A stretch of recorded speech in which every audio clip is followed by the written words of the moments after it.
मैं जहां एक बार फिर से आपका केवी स्टूडियो में स्वागत करती हूँ। ये राह नहीं है फूलों की, कांटे भी इस पर मिलते हैं, लेके दर्द जमाने का बस हिम्मत वाले चलते हैं। आज मैं एक ऐसी युवा से मिलाने जा रही हूँ जो तेघरा अनुमंडल के विभिन्न गाँव में युवाओं और बच्चों की जीवन स्तर को ऊंचा उठाने में शिक्षा के माध्यम को चुना। फिर से अपने गांव को हम स्वर्ग बनाएंगे, जन जन के अंदर सोया देवत्व जगाएंगे। आइए हम मिलते हैं सत्यजीत सोनू जी से। नमस्कार सत्यजीत सोनू जी, आपका हमारे स्टूडियो में बहुत बहुत स्वागत। आप अपना कीमती वक्त हमें दें। सत्यजीत सोनू जी, आप अपना परिचय हमारे दर्शकों को दें। सबसे पहले तो मैं इस केवी स्टूडियो की पूरी टीम और ख़ास करके डॉक्टर रोशन सर को मैं अपना आभार प्रकट करना चाहता हूं कि उन्होंने मुझे इस लायक समझा कि इस केवी स्टूडियो में आमंत्रित किया और अपने बारे में और अपने कार्यों के बारे में जो जन जन तक उन्होंने एक मुहिम बनाई है पहुंचाने का सकारात्मक पॉजिटिव विचारों को, उसके लिए मैं थैंक यू। और मेरा नाम जैसा कि सब लोग जानते हैं, आप पता है सत्यजीत मेरा नाम है और लोग मुझे प्यार से सोनू कह करके बुलाते हैं। मेरा घर दुलारपुर तेघरा पड़ता है। जन्म मेरा बेगूसराय सदर अस्पताल में हुआ था। मेरे नाना बागवाड़ा हाई स्कूल में हेडमास्टर थे, तो उन्हीं के यहाँ मेरा पालन पोषण प्रारंभिक हुआ। उसके बाद से जब मैं दूसरी कक्षा में गया तो पहली बार अपने गांव में मेरा पदार्पण हुआ था और 92 में मैं दुलारपुर मठ स्कूल है मिडिल स्कूल, वहाँ से मेरी प्रारंभिक शिक्षा प्रारंभ हुई। गाँव के माहौल में मैं पला बढ़ा। पुनः मैट्रिक की परीक्षा देने के लिए नाना और बाबा में एक प्यार दुलार का बात चलते रहा कि ये कैसे अच्छा से और पढ़ाई कर सके। तो यहीं बगल का बीपी इंटर हाई स्कूल जो है, वहाँ पर मेरा वहीं से मैंने 10th की परीक्षा पास की। पुनः पिताजी प्राइवेट शिक्षण में हैं। पिताजी श्री मनोज कुमार जी, वह प्रधानाध्यापक के रूप में सिवान में उस समय पोस्टेड थे, तो राजा सिंह कॉलेज सिवान से मैंने इंटर किया। पुनः BBA और MBA करके मैंने अपनी शिक्षा दीक्षा को बढ़ाया। जी सोनू जी, आपने जो भी कार्य किए हैं उनके बारे में हमारे दर्शकों को बताएं। मैंने कार्य नहीं किया, एक अंग्रेजी में प्रोवर्ब्स है कि connect the dots in backward direction and stay hungry and stay foolish forever. तो जब मैंने अपनी शिक्षा दीक्षा खत्म कर ली तो फिर आया कि क्या करना है। अब पढ़ाई तो ख़त्म हो गई। जो कहा जाता है कि एक बच्चों को लगता है कि सबसे भारी काम है पढ़ाई करना, लेकिन मेरे लिए तो आसान काम रहा, चूँकि घड़ी में सब शिक्षक थे। माताजी भी हिंदी की शिक्षिका है, भी वर्तमान में राष्ट्रीय स्कूल में शिक्षिका है। पिताजी शिक्षक हैं, नाना शिक्षक थे, बाबा शिक्षक थे। तो एक तरह से शिक्षकों के परिवार में कैसे मैं पढ़ते पढ़ते अपनी स्नातकोत्तर की पढ़ाई पूरी कर ली, पता ही नहीं चला। पुनः जब नौकरी का बात आया तो वही जो कनेक्ट डॉट्स को था जोड़ना, तो मेरे एक बहनोई दिल्ली में जॉब करते थे। उन्होंने मुझे मौका दिया कि आप दिल्ली में आएँ और मेरी जो कंपनी है उस कंपनी में आप सेल्स एग्जीक्यूटिव के रूप में कार्य करके अपनी प्रतिभा को दिखा सकते हैं। मैं दिल्ली पहुंचा और दिल्ली पहुंच करके ट्रांसपोर्ट लॉजिस्टिक नाम की कंपनी है, वहां से मैंने अपने प्रथम नौकरी को एक मल्टीनेशनल कंपनी में मैंने शुरू किया। और वहां पर वर्क कल्चर, जो मैं एक गांव का लड़का था, जैसा कि मैंने बताया कि सब कुछ मेरा गांव में ही हुआ, लेकिन जब मैं दिल्ली जैसे मेट्रोपॉलिटन शहर में पहुंचा तो मेरे लिए एक लगा कि मैं क्या कर सकता हूँ और कैसे आगे बढ़ सकता हूँ। किसी तरह से 1 साल तक मैं काम करता रहा, आगे बढ़ता रहा। लेकिन इसी बीच में मैंने देखा कि बहुत सारे ऐसे मैं तो कुछ अच्छे हालात में पहुंचा था, MBA करके पहुंचा था, लेकिन बहुत सारे बिहार के या आसपास के गांव के ऐसे लोग वहां पहुंचे हुए थे जो कि मैट्रिक इंटर तक की पढ़ाई कर करके ही दिल्ली आ गए थे। कोई रिक्शा चलाते थे, कोई टेम्पो चलाते थे, कोई कहीं पर एक मजदूर बन करके काम करते थे। सारे प्रवासी मजदूर बन के काम करते थे। और उनके जो बच्चे थे, संयोग से चूंकि ज्यादा लगाव था, जुड़ाव था, तो उन्होंने मुझे कभी अपने घर पर बुला लिया 1 साल के बीच में। तो मैंने देखा उनके बच्चे पढ़ाई क्या करेंगे, उनका तो स्थिति बिहार के बच्चों से बदतर दिल्ली में उनका उस समय दिख रहा था। तो संयोग से एक वहाँ पर एक और सेंटर ऑफ होप करके एक संस्था थी, वो संस्था बच्चों को कुछ न कुछ पढ़ाती थी। तो उनसे जुड़ करके मैंने सर्वप्रथम जो सामाजिक काम था मेरा जीवन का, उन बच्चों को रिटेल का ट्रेनिंग देना। चूंकि MBA में एक रिटेल मेरा विषय था, तो किस तरह से वह बच्चों को रिटेल में ट्रेंड करके उनको मार्केट में। रिटेल अगर आप हमें समझाएं कुछ हिंदी में, तो रिटेल क्या होता है? मतलब जिस तरह से आप देखते होंगे कि अभी बेगूसराय में भी कुछ मॉल्स आ गए हैं, कुछ ऐसे दुकान आ गए हैं जहाँ पर एक दुकान के अंदर ही सारा सामान मिलता है और कस्टमर वहाँ पर जाते हैं, सामानों को देखते हैं और सामान पसंद कर करके ले करके और अपने घर को आ जाते हैं। तो उसमें जो सेल्स स्टाफ होते थे वैसे स्टाफ का ट्रेनिंग करवाना और उनको जॉब भी लगवाना। तो ये काम अभी सबसे बड़ा स्रोत मुझे लग रहा है कि जो मॉल्स में रिटेल, मतलब जो आपने बताया मॉल्स में जो लड़के होते हैं वो अभी सबसे बड़ा उभर के आया है। उभर करके आया है। तो मैंने सबसे पहला सामाजिक काम दिन भर में वही ट्रांसपोर्ट लॉजिस्टिक में काम करता था और शाम को 6 बजे के बाद जो वो बच्चे थे, खास करके बिहार, और भी कुछ बच्चे होते थे लेकिन अधिकांशतः 75% बच्चे बिहार के ही होते थे, उनको मैंने प्रशिक्षण देना शुरू किया और वहीं से मुझे एक सामाजिक काम करने का आदत और एक लत लगते गई धीरे धीरे। जब पारिवारिक शादी विवाह हो गया तो पारिवारिक स्थिति उतना तनख्वाह नहीं मिल पाता था कि दिल्ली में मैं भी सस्टेन कर पाऊं, और मैं ये नहीं चाहता था कि मेरे बच्चे भी उसी के तरह रहें, क्योंकि अगर इनकम उतना नहीं हो पाएगा तो बच्चों को फैसिलिटी नहीं दे, मेट्रो में रहने का फैसिलिटी नहीं दे पा रहा था। तो एक ऊहापोह की स्थिति हुई और 1.5-2 साल के बाद मैं पुनः दिल्ली से वापस पटना आ गया। और पटना में जब मैं आया तो फिर से काम करना होगा, क्योंकि आर्थिक उपार्जन जरूरी है और जब पढ़ाई किए हैं तो कुछ न कुछ अर्थ उपार्जन में लगना है। तो रिसर्च एंड कमीशन एग्जीक्यूटिव के रूप में जीएमपी एक कंपनी थी, उसमें मैंने काम करना शुरू किया।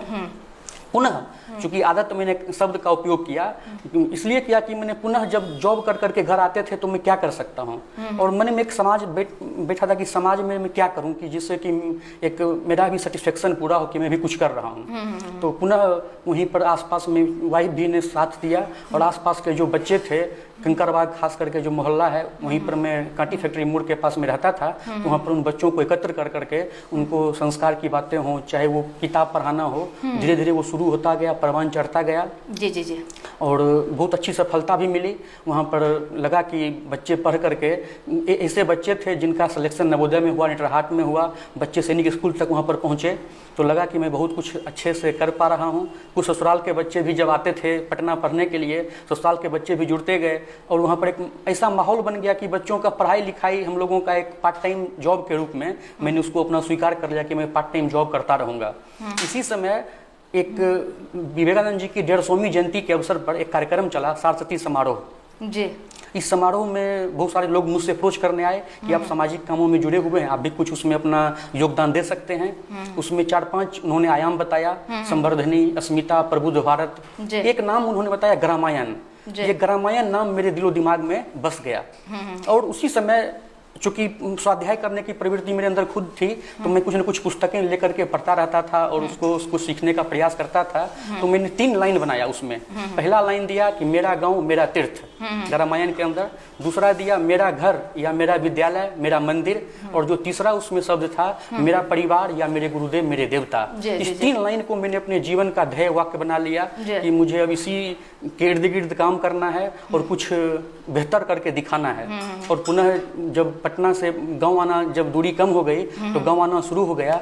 और मेरे ही गांव के एक मित्र जिनके साथ मैं द्वितीय वर्ग से लेकर के और अष्टम तक की पढ़ाई की थी, उन्होंने मुझे बताया कि कुछ गांव में भी कीजिए, मैं आप लोगों का सहयोग करूंगा। और हमारे गांव के तमाम युवा उस समय एकजुट हुए और गांव में प्रथम बार स्वाध्याय केंद्र की एक स्थापना किया गया। जी। वैसे जैसे आपने बोला स्वाध्याय केंद्र, तो लाइब्रेरी तो होते ही हैं हमारे गाँवों में, मतलब स्कूल्स में या फिर कॉलेजेस में, तो ये एक लाइब्रेरी ही टाइप का था। इसमें 2 चीजें को मैं स्पष्ट करना चाहूंगा कि लाइब्रेरी में आजकल क्या होता है कि बहुत सारी पुस्तकें रखी हुई है और उस पुस्तक में से बच्चों को जो चीज मन है चुन करके अपने घर लेकर के जाएंगे या वहीं बैठ के पढ़ेंगे, फिर उसको जमा कर देंगे। जी। लेकिन स्वाध्याय केंद्र में क्या है कि मैंने खुद देखा कि बहुत सारे बच्चों के अंदर खुद से पढ़ने की प्रवृत्ति खत्म होती जा रही है। जी, ये सबसे बड़ा भी ये है। अगर हम भी अपने घर में बच्चों को कहते हैं कि पढ़ाई करो, सेल्फ स्टडीज पढ़ाई करो जैसे ही बोलते हैं, वो तो या तो अपने स्कूल का होमवर्क बनाना शुरू कर देता है या तो उसको जो लिखना है वो लिख लेता है और लिख करके कॉपी किताब बंद करके आधे घंटे बाद वो टीवी मोबाइल कहीं ना कहीं चिपक जाता है। तो स्वाध्याय केंद्र मतलब ये हम लोगों ने कंसेप्ट डेवलप किया कि यहाँ पर कुछ बच्चों का हम लोग चयन करेंगे, एक क्षेत्र पहले तय करेंगे, उस क्षेत्र में बैठने का व्यवस्था सिर्फ होना चाहिए और उसके बाद से पुस्तकें हम लोग खुद चूज करके खरीदेंगे।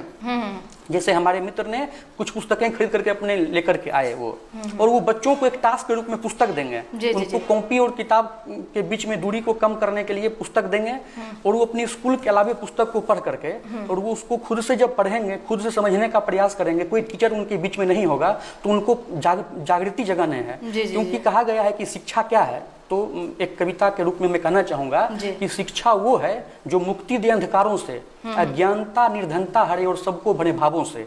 शिक्षा मतलब ये नहीं है कि हम कुछ ज्ञान मेरे पास है, मैंने आपको ट्रांसफर आप तक कर दिया। शिक्षा मतलब है कि उनके अंदर पढ़ने की प्रवृत्ति को जगा देना।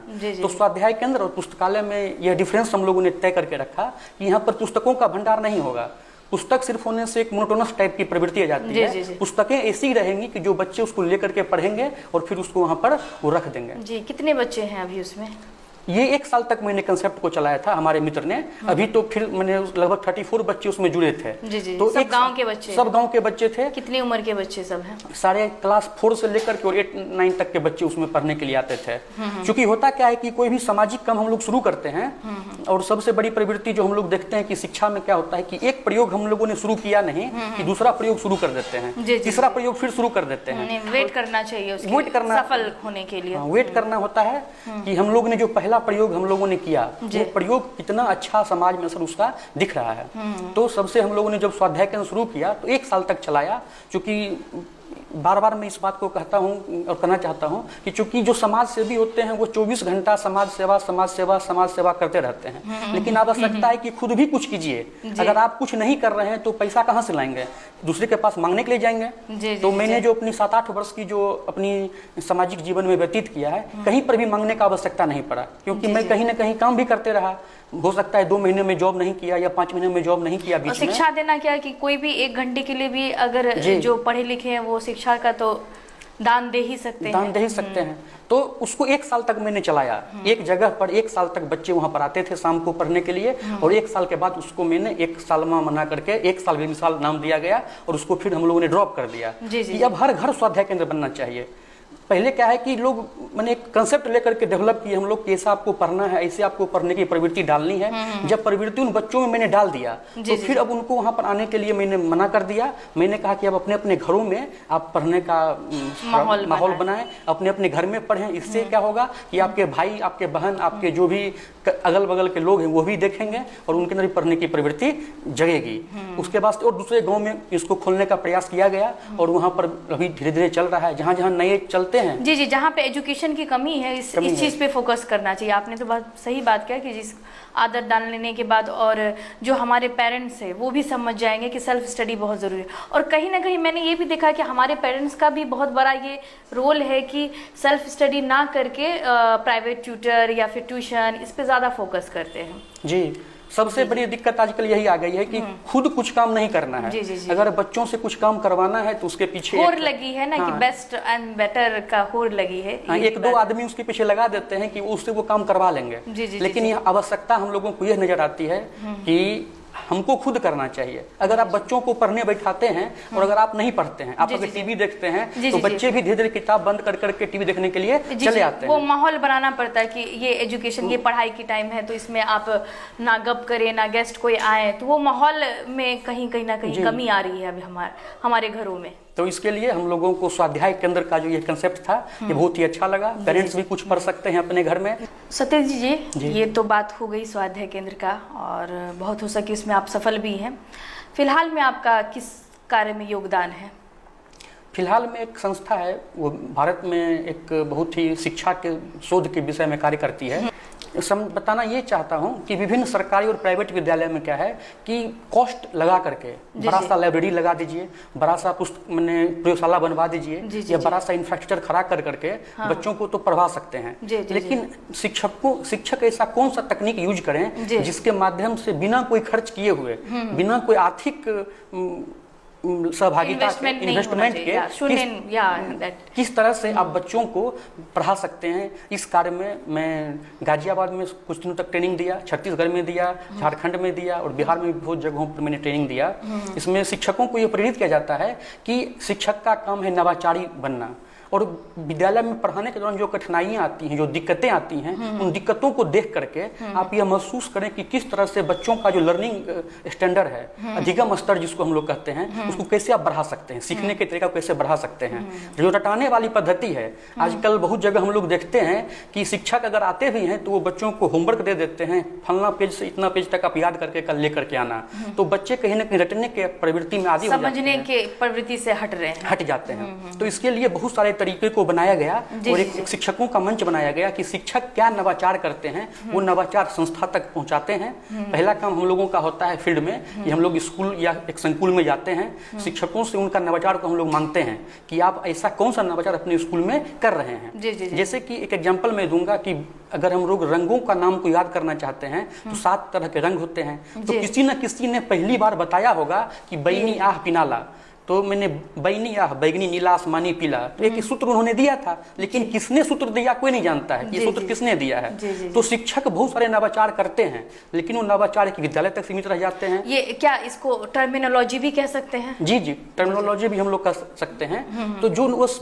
शिक्षक अपने विद्यालय में बच्चों को पढ़ाने के लिए करते हैं, वो या तो एक विद्यालय में रह जाता है, एक गाँव में रह जाता है, या एक जिला तक रह करके सीमित जाता है।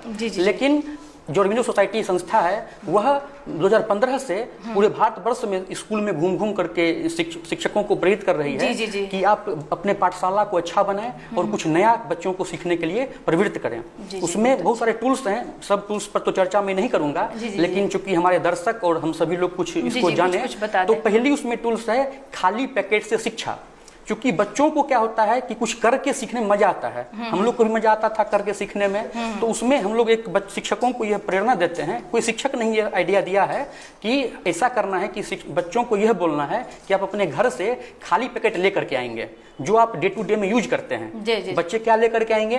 कुरकुरे का पैकेट लेके आएंगे, टॉफी का, बिस्किट का, या हल्दी का, या लेंगे आटा का पैकेट या नमक का पैकेट लेकर के आएंगे। उनको कहेंगे कि आज हम लोग एक गतिविधि करेंगे, तो आप लोग जो खाली पैकेट अपने घर से लेकर के आए हैं उसको एक बॉक्स में स्कूल में कहीं ना कहीं गिरा दें। गिरा देने के बाद लंच के बाद सब बच्चों को कहेंगे कि सब एक बच्चे एक जगह बैठ जाओ और जो पैकेट आप लाएं उसको निकाल करके उससे आप क्या सीख सकते हो उसको बताओ। अब बच्चे जब आएंगे उनका दिमाग एकाएक खुलेगा, क्रिएटिविटी होगा और वो उसको खेल में जोड़ लेंगे जी, और उनका इंटरेस्ट भी उससे बहुत उनसे बढ़ेगा। और सारे बच्चे चूंकि बैठे हैं अब उनको भी ये काम करना है, तो उनका दिमाग अब चलना शुरू हो जाएगा।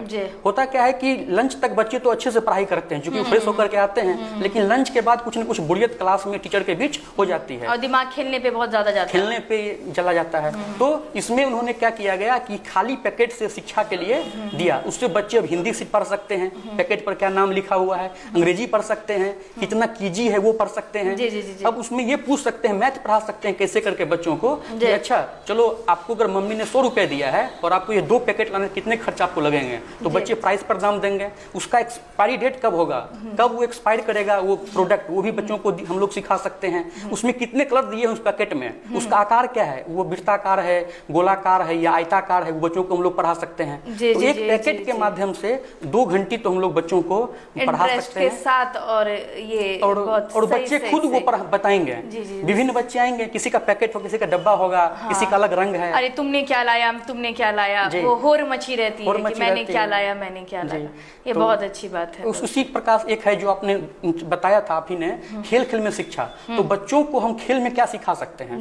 ऐसे तो बहुत सारे बच्चे खेल खेलते हैं जो आउटडोर खेल होते हैं, लेकिन बहुत जगह विद्यालयों में क्या है कि फील्ड नहीं है। सरकारी विद्यालय की बात करें, प्राइवेट स्कूल का बात करें, तो उनको क्लासरूम में किस तरह से हम लोग खेल करके इंगेज कर सकते हैं, या कुछ नवाचार या कुछ हम उनको सदाचार की बातें बता सकते हैं। हम कुछ पढ़ा रहे हैं, और जो पीरियड होता है ना बच्चों का, वो सबसे बेस्ट पीरियड है, जो लर्निंग फेज है। तो उस वक्त का जो सीखा हुआ होता है वो जिंदगी भर रहता है, जिंदगी भर उनके दिमाग में रहती है। तो इसमें हम एक जॉब करने के रूप में, एज ए कंसल्टेंट के रूप में काम कर। सत्यजीत जी, ग्राम विकास में युवाओं की क्या भूमिका रहनी चाहिए?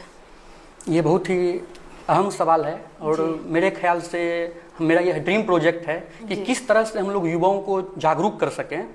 क्योंकि आजकल हम लोग जो देखते हैं, जो आजकल का समाज है, इस समाज में अगर आपके पास धन है, अगर आपके पास सब कुछ है, तब आप समाज सेवा करने के लिए आ सकते हैं। लेकिन अगर आपके पास धन नहीं है और आप कहते हैं कि मैं समाज सेवा करने के लिए निकला हूँ, सेवा बहुत तरीके से हो सकती है एक्चुअली है। तो इसी को डिफरेंशिएट खाना और पैसा देना इज नॉट अ समाज सेवा।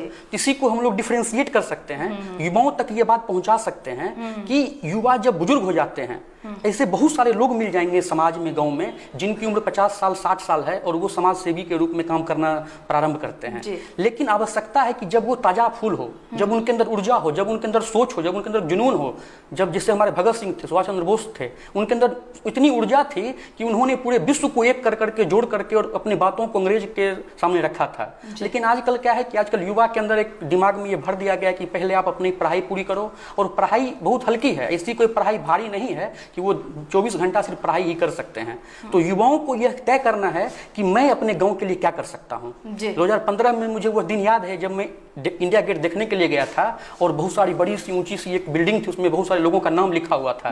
तो मेरे मन में एक बात अटैक किया कि what can I do for my village, what can I do for my nation. उस समय मैंने एक थीम बनाया कि मैं जब अपने गाँव जाऊंगा, और दूसरी बात, इस बात को मैं रोक करके दूसरी बात पर आता हूँ कि जब लोग समाज सेवा में आते हैं तो वो सब कुछ अपना करना चाहते हैं। जैसे कि सत्यजीत सोनू कर रहा है, तो एक पहले एनजीओ बनाएगा, एक पहले वो ट्रस्ट बनाएगा और फिर वो कुछ करना चाहेगा। मैंने इसको सिस्टम को चेंज कर दिया कि मैं कुछ करूं या ना करूं, मैं एक मंच का नाम सिर्फ ग्रामायण दे दिया, क्योंकि लोग जोड़ते हैं कि आप पॉलिटिक्स से हैं, कि आप किस पार्टी से हैं, आपको कौन सा फंडिंग कहाँ से आ रहा है। जी, फंडिंग इज हाँ, बहुत सारे। तो मैंने कहा कि अगर एरोप्लेन एक बन चुका है तो आप उसको हायर कर सकते हैं और अपनी यात्रा को पूरा कर सकते हैं। तो समाज सेवा अगर आप हमको और आपको किसी को करना है, युवाओं को करना है, उसके लिए उनको एनजीओ बनाने की आवश्यकता नहीं है। बहुत सारे ऐसे एनजीओ हैं, बहुत सारे ऐसे संस्थान समाज में चल रहे हैं जिनके साथ आप जुड़ करके 2 महीने के लिए, 1 महीने के लिए, 1 साल के लिए, 4 साल के लिए, जो आपका समय लगता है, या 1 घंटा के लिए भी जुड़ करके आप समाज सेवा कर सकते हैं। समाज सेवा में आप क्या दे रहे हैं वो इंपॉर्टेंस नहीं है, आप कितना प्रेम से, आप कितना दया से, आप कितना भावना से, आप किस भावना से दे रहे हैं वो इंपॉर्टेंट है। तो इस दोनों चीज को मैंने अपने जीवन में बांधा कि लक्ष्य लेकर के चलना है। मैं जब अपने गांव में आया तो एक तूफान के साथ मैं प्रवेश करना चाह रहा था। सबसे पहला मुद्दा मुझे याद है कि मैंने उठाया था कि हमारा जो कांवड़ झील है वो कांवड़ झील अच्छा बन सके। दिल्ली से मैं आया था, सफाई हो सके, हाँ, उसको वो एक जीवंत हो सके और वहाँ पर कुछ टूरिस्ट स्पॉट डेवलप हो सके। यही डाकबंगला चौराहा में एक होटल है, उस होटल में मैंने मीटिंग रखा था। फेसबुक पर, सोशल मीडिया पर, व्हाट्सएप पर, अखबारों में विभिन्न तरह मुद्दा उठी कि कोई संस्था ऐसा करना चाह रही है। और जब मैं वहाँ पर आया, 50 लोगों का मैंने कुर्सी बुक किया था कि 50 लोग आज मेरे आएंगे, लेकिन दुर्भाग्य का बात यह था कि मात्र 2 व्यक्ति उस समय वहाँ पर हमारे उस कार्यक्रम में जुड़ने के लिए आ पाए थे। मेरा दिमाग लगा कि मैं क्या सोच करके दिल्ली से ट्रेन कटा करके आया था कि अपने गांव में जाऊंगा, कुछ कर सकूंगा, कुछ करने का जोश था, एक जुनून था। लेकिन यहाँ पर क्या था, जब मैं अपने घर चला गया, 2 लोग आए, हम लोग चाय पिए, नाश्ता किए, सब कुछ बातें हुई। जो मेरे पास फाइल था, फोल्डर था, मैंने टी-शर्ट छपवाया था, मेरे पास बैग छपवा करके हम लोग लाए थे कि एक युवाओं में जोश होगा और हम सभी लोग बेगूसराय वासी जो कांवड़ झील करते हैं, वो एक मरणासन स्थिति में जा रही है, उसके लिए कुछ करेंगे। तब पता चला कि मैंने जो तथाकथित लोग हैं वो सभी एकजुट ही नहीं हैं। जो कहते हैं कि मैं समाज सेवी हूँ, उनको दिखाना है कि मैं क्या किया, उनको एक पूरा फाइल बनाना है, उनको एक फोटो खिंचाना है, उनको एक अपना काम करना है। उनको समाज का जो मुद्दा है उस मुद्दे से मतलब है कि हम कौन सा काम ऐसा कर सकते हैं जो मेरे से हो सकता है, और जो भारी काम है उसको कहीं ना कहीं बचा करके रखते हैं कि कोई दूसरा व्यक्ति पैदा लेगा, कोई बाहर का आदमी आएगा, कोई विश्व के ऐसे बड़े व्यक्ति आए, बिल गेट्स आ जाएं या स्टीव जॉब्स आ जाएंगे, उसको काम को कर देंगे। हम करना नहीं चाह रहे हैं। फिर मैंने डीडीसी सर से मिला, डीएम सर से मिला, मैंने फिर बहुत सारे लोगों से मिला। संयोग से जो डीडीसी सर थे उन्होंने बताया कि नहीं, आप इसको करना सोचें, अच्छा है, इसको हम मदद करेंगे। उसके बाद से उस समय देखिए, जब ये कहा गया है कि no one can stop a person, a society और idea whose times has come, तो जिस व्यक्ति का, जिस आइडिया का या जिस समाज का समय आ जाता है उसको कोई रोक नहीं सकता है। लेकिन अभी कांवड़ झील का समय नहीं आया था। तो उस समय जो हमारे मंत्री थे, शिक्षा राज्य मंत्री थे, वो बिहार के ही थे। उनके जो असिस्टेंट थे, पीए थे, वो भी बेगूसराय के थे। हमारा संपर्क उनसे बना।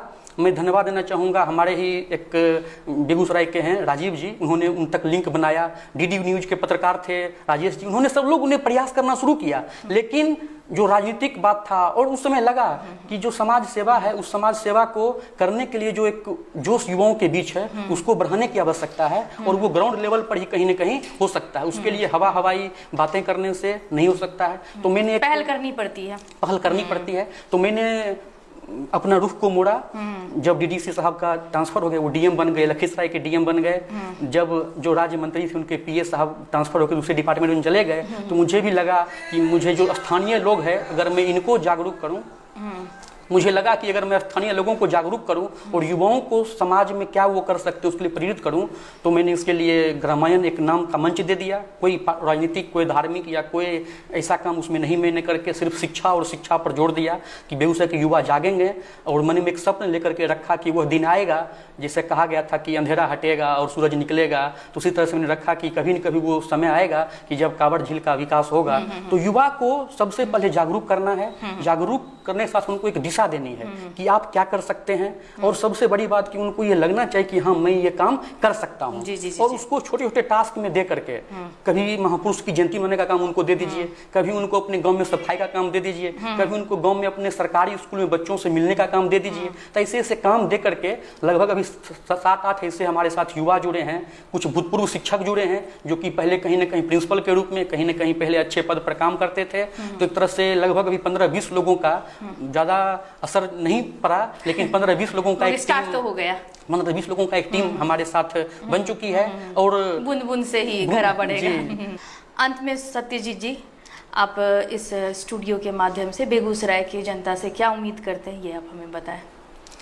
मैं तो बहुत ही छोटा सा एक सिपाही हूँ। मैं उम्मीद ये करना चाहता हूँ कि हमारे और आपके जो भी अभी दर्शक हम लोगों को देख रहे हैं, उनके समय का इतिहास हमारे और आपके द्वारा किए गए कामों से लिखा जाएगा।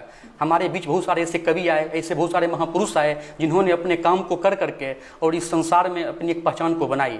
तो हम सब लोग भी उठें और एक ऐसा काम करें, एक ऐसा काम को चुनें, एक ऐसे समाज के मुद्दे को उठाएं और उसके पीछे कम से कम 4 साल 5 साल एक लक्ष्य लेकर के चलें कि जब तक वो सफल नहीं होगा तब तक हम चैन से नहीं बैठेंगे। एक अंग्रेजी में कहावत है कि be the exception and break the expectation. तो कुछ अलग बनना होगा।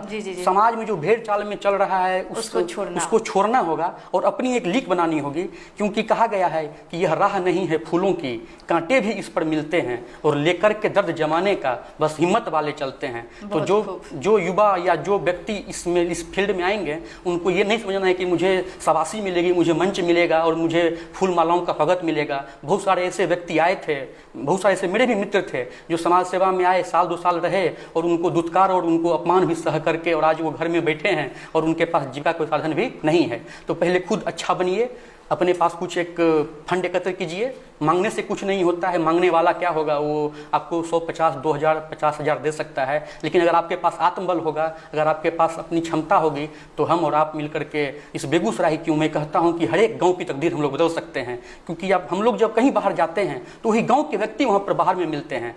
जाते साथ परिचय होता है कि कहाँ से आप हैं, तो मैं फलना गांव से हूँ। आप कहाँ से, मैं फलना गांव से हूँ। शहर वाले भी मिलते हैं, लेकिन अधिकांश संख्या गांव वालों के पास ही है। तो अगर गांव के व्यक्ति अपने गांव को बदलने का जोश उठा लें और अपने गांव को तीर्थ बनाने का सपना सोच लें मन में कि मैं ये कर सकता हूँ, तो एक छोटी सी कविता से हम अपनी बातों को विराम देंगे कि फिर से अपने गाँव को हम स्वर्ग बनाएंगे, फिर से अपने गांव को हम स्वर्ग बनाएंगे और जन जन के अंदर सोया देव तो जगाएंगे। अगर प्रत्येक मनुष्य के अंदर हम लोग एक ऐसी भावना पैदा करें कि आप एक देवता के समान हैं, यू आर द गॉड, और तो उस व्यक्ति के अंदर एक अच्छी भावना आएगी। उसके अंदर जो दुष्प्रवृत्तियां हैं, जो कुप्रवृत्तियां हैं, वो कहीं ना कहीं कम होगी। और चूंकि उसको एक अच्छा स्थान हम लोग दे करके समाज में रखे हैं, तो समाज अच्छा बनेगा। और मुझे विश्वास है, मुझे आशा है कि हमारे युवा हमसे नहीं जुड़े, लेकिन वो अपने गांव में अपने से जुड़ करके खुद के मन की बात को सुन करके और खुद के कदम पर चलेंगे, तो यह दिन दूर नहीं है जबकि हमारा गांव अच्छा बनेगा और जिला का नाम तो देश और विश्व में है ही, और भी ऊंचा नाम इसका होगा। जी, बहुत बहुत धन्यवाद सत्यजीत जी, आपने बहुत अच्छी बातें हमें बताई। बहुत बहुत धन्यवाद। जी, धन्यवाद।